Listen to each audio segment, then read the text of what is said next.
Hi అండి. అందరూ ఎలా ఉన్నారు? బాగున్నారా? ఈరోజండి నేను మామిడికాయ తురుముతో నిలవ పచ్చడి పెడుతున్నానండి.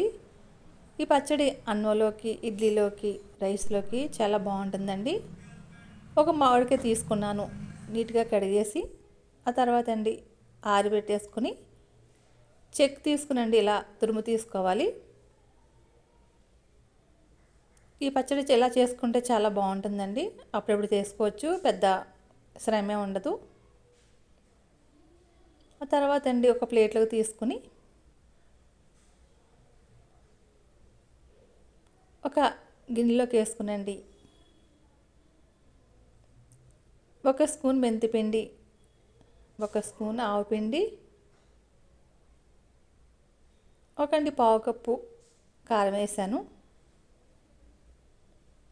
1/2 స్పూన్ పసుపు వేసుకుని బాగా కలిసిలా కలపాలి.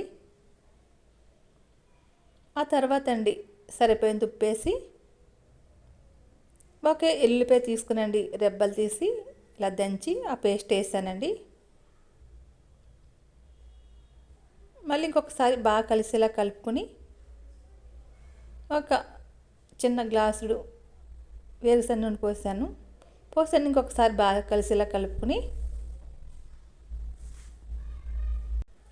దాన్ని మూత పెట్టేసండి పక్కన పెట్టేసుకోవాలి. ఆ తర్వాత రోజండి మూత తీస్తే ఇలా ఉంది. ఇప్పుడు తాలింపు వేసుకోవాలండి.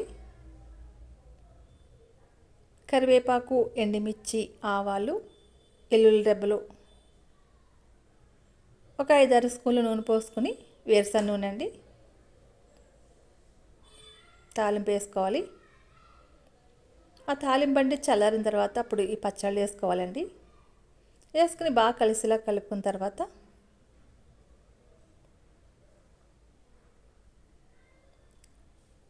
వేడివేడి అన్నంలో పచ్చడి వేసుకుని నెయ్యి వేసుకుని తింటే చాలా చాలా బాగుంటుందండి. ఇలాగ నచ్చితే మీరు చేసి చూడండి. ఒక లైక్ ఇవ్వండి. బాయ్ అండి.